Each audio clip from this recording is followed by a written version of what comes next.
Sekarang makin banyak cara buat kita mencari uang atau menyediakan jasa kita secara online.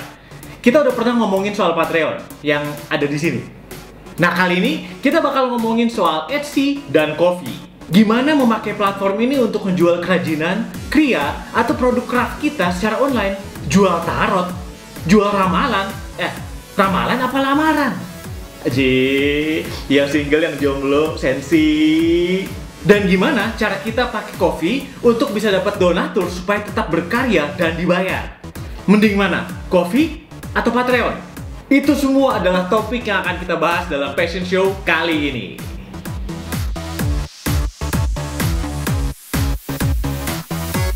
Selamat balik lagi di Passion Show, tempat kita bicara hobi, bicara passion, dan bicara gimana mengubah hobi dan passion kita jadi sumber duit, income, lewat profesi ataupun bisnis, bareng gua, Dedi Dahlan. Dalam episode kali ini, kita akan ngebahas soal Etsy dan Ko-fi. Ini adalah pertanyaan yang ditanyakan oleh April. Pak, boleh request video tentang website seperti Ko-fi dan Etsy kah? Boleh dong. Kita bahas satu-satu deh. Pertama, kita ngomongin soal Etsy dulu. Etsy basically adalah sebuah marketplace yang dia memusatkan diri atau mengkhususkan diri di produk-produk kerajinan atau craft atau kriya atau produk-produk yang memiliki elemen etnis dan tradisional.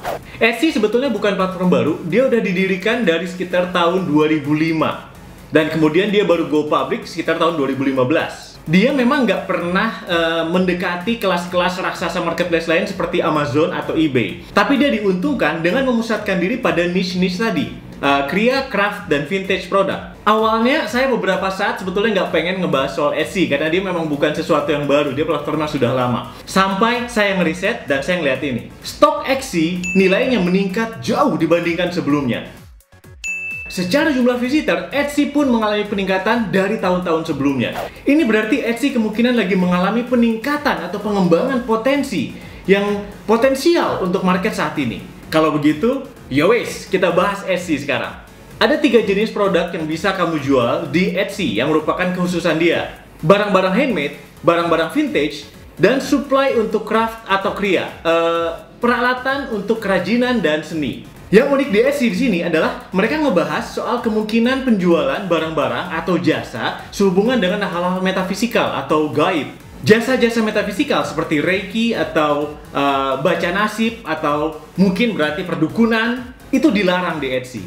Tapi menariknya, peralatan untuk supply jasa itu atau peralatan untuk supply metafisik diizinkan untuk dijual di Etsy. Seperti supply tarot, audio, atau video, itu bisa dijual di Etsy.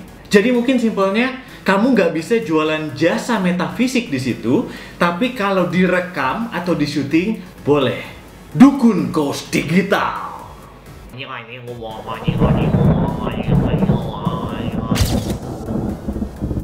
Di Etsy ada 3 basic selling fees atau biaya yang dia tarik dari penjual. Dari listing fee yang kita bayarkan pada saat kita memasang sebuah produk untuk dijual di Etsy, dari transaction fee yang terjadi ketika sebuah produk terjual atau terjadi transaksi antara pembeli dan penjual, dan dari payment processing fee, yaitu biaya yang ditarik sebagai biaya pembayaran atau proses pembayaran dalam platform Etsy. Listing fee adalah sekitar $0,2 atau sekitar 2.800 sampai 3.000-an lah rupiah per item, dan itu akan berlaku selama 4 bulan atau sampai item itu terjual.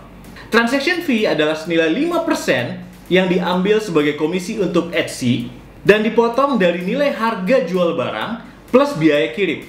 Dan payment processing fee adalah biaya memproses pembayaran yang terjadi dari konsumen kepada menuju account kita. Dan karena Etsy Payment belum bisa berlaku di Indonesia, kita akan terpaksa menggunakan PayPal. Payment processing fee untuk PayPal adalah senilai kurang lebih 2,9% dari harga barang plus 30 sen per transaksi yang terjadi. Tapi ini bukan masalah terbesar untuk jualan di Etsy.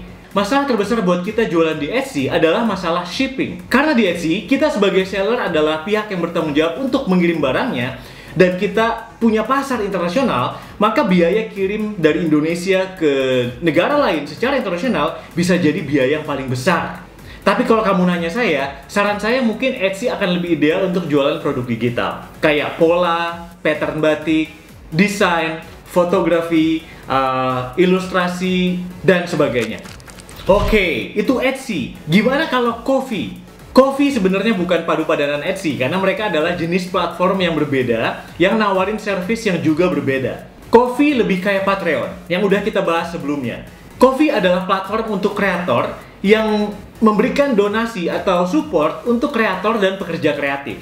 Kayak Patreon, di Ko-fi seorang donatur bisa datang untuk nyumbang memberi dana untuk kreator favorit dia. Di Ko-fi, kamu bisa dapat sumbangan dari donatur sekali aja atau mungkin secara rutin bulanan.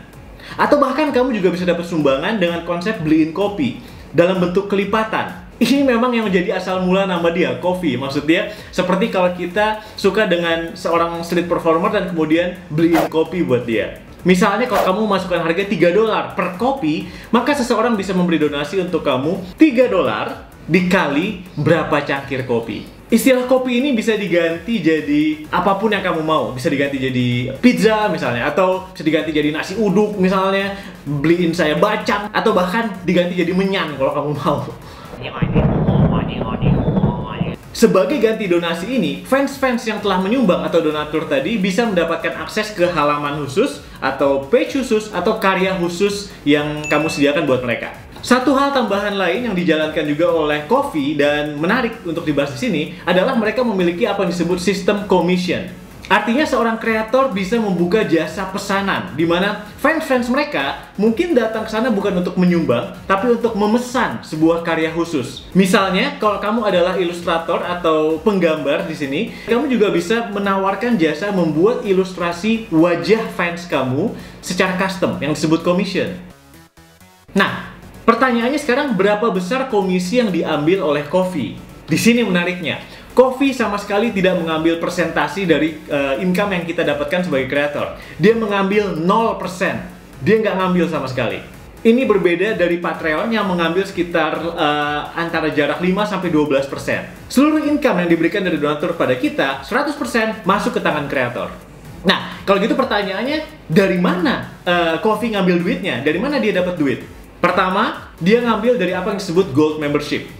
Setiap kreator bisa upgrade account-nya ke fitur Gold Membership. Sebagai Gold Membership, dia akan dapat beberapa keuntungan tambahan, termasuk 0% commission job. Tanpa Gold Membership, kamu akan kena charge 5%. Yang berarti ini adalah sistem income kedua dia. Sumber income ketiga dia adalah dari donasi. Jadi lucunya, Ko-fi pun membuka donasi untuk dirinya sendiri, untuk platform dia sendiri. Kamu bisa menyumbang ke Ko-fi sebagaimana kamu bisa menyumbang untuk kreator-kreator di dalam Ko-fi. Oke, kalau gitu sekarang mana yang lebih baik? Mending mana? Ko-fi atau Patreon? Saat ini Patreon masih lebih unggul daripada Ko-fi. Dengan traffic yang lebih banyak, pengunjung rutinnya masih jauh lebih tinggi dari Ko-fi, dan begitu pula popularitasnya. Tapi itu juga berarti Patreon sudah sangat ramai, sesak dengan kreator, dan sulit untuk kreator baru muncul ke permukaan dengan mudah begitu saja. Sementara Ko-fi mungkin lebih sepi, tapi itu juga berarti belum terlalu banyak persaingan atau senggol-senggolan antar berbagai kreator. Jadi untuk milih mana yang terbaik buat kamu sebagai kreator antara Ko-fi dan Patreon, itu kembali ke kamu sendiri. Kalau kamu ingin nyari market baru, fans baru, pengunjung-pengunjung atau follower baru, Ko-fi mungkin bukan tempat yang ideal buat kamu. Sistem donasi bertingkat di Patreon dan sistem donasi bulanannya yang udah lebih solid juga mungkin akan lebih banyak menghasilkan income, menghasilkan jumlah uang lebih besar untuk kreator-kreator yang serius. Tapi dengan komisi 0%, Ko-fi juga jangan diremehkan karena dia punya potensi jangka panjang yang cukup lumayan. Dengan traffic yang belum terlalu besar, kamu juga bisa lebih santai atau lebih rileks berkarya di Ko-fi tanpa merasa harus ada tuntutan, deadline, atau dikejar-kejar oleh donatur yang umumnya lebih serius di Patreon. Oke friends, itu dia episode Passion Show kali ini tentang dua platform penghasil uang di internet, Etsy dan Ko-fi. Kalau kamu suka video ini, jangan lupa untuk like dan subscribe channel ini. Dan kalau kamu punya pertanyaan yang mau dibahas di Passion Show, tinggalkan pertanyaan itu di komen di bawah video ini, atau kirim email ke askcoachd@deddydahlan.com. Sampai ketemu di Passion Show berikutnya, bareng gua, Deddy Dahlan. See ya!